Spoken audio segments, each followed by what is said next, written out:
1992 বিশ্বকাপটা তাকে মনে করায় বারবার তিনি বাঁহাতি এক পাকিস্তানি ওপেনার, বলটাও খারাপ করতেন না।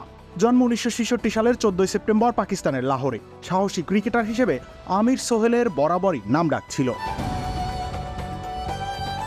গোটা 90-এর দশকটাই সাইদ আনোয়ারের সঙ্গে ওপেনিং জুটিতে যার ব্যাটিং প্রবল ভরসা দিয়ে গিয়েছে পাকিস্তানকে, যা গত দুটি দশক ধরে খুঁজে খুঁজে ক্লান্ত পাকিস্তান এখনও খুঁজে পায়নি। আজও একজন আমির সোহেলকে খুঁজে ফিরছে পাকিস্তান। 1990 থেকে 2000 সাল অবধি বিস্তৃত ছিল তার আন্তর্জাতিক ক্রিকেট ক্যারিয়ার।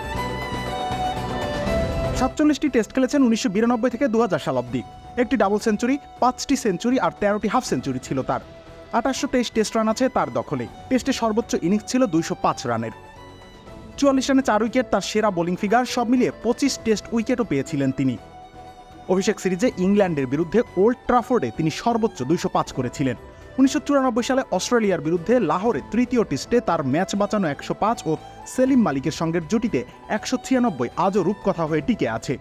1997 সালে ওয়েস্ট ইন্ডিজের বিরুদ্ধে করাচিতে নিজের তৃতীয় টেস্টে তার ম্যাচ জেতানো 160 যেন আজও যে কোনো ক্রিকেট রসিকের সুখস্মৃতি। আমির সোহেল ওয়ানডে খেলেছেন 156টি। সেই যাত্রা শুরু হয় 1990 সালে, ইতি হয় 2000 সালে। এখানে তিনি 5টি সেঞ্চুরি, 31টি হাফ সেঞ্চুরি করেন। মোট রান 4780।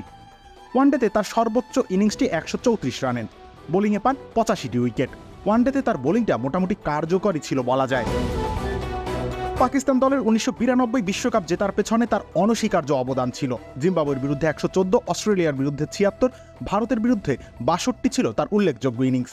1996 বিশ্বকাপেও ভারতের বিরুদ্ধে 55 রান করেছিলেন তিনি, যদিও আজকাল তার নাম শোনা যায় সামান্যই।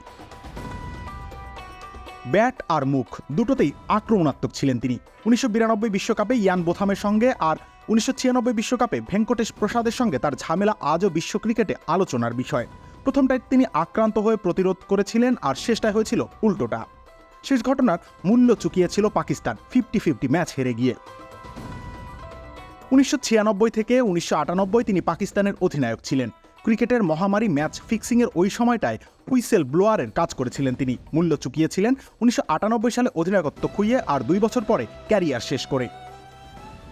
1999 বিশ্বকাপের দল থেকেও শেষ মুহূর্তে বাদ দেওয়া হয়েছিল তাকে। 2004 সালে হয়েছিলেন নির্বাচক আর 2014 সালে ছিলেন মুখ্য নির্বাচক। তবে দুটো দায়িত্বই খুইয়েছিলেন খুব দ্রুতই। ধারাভাষ্যকারের ভূমিকাতেও একটা সময় তাকে দেখেছে ক্রিকেট বিশ্ব, কিন্তু সব ছাপিয়ে পাক ক্রিকেটে এক উজ্জ্বল প্রতিবাদী চরিত্রের শিরোপা নিয়েই মনে থেকে গিয়েছেন তিনি। রবিউল ইসলাম রনি, খেলা 71।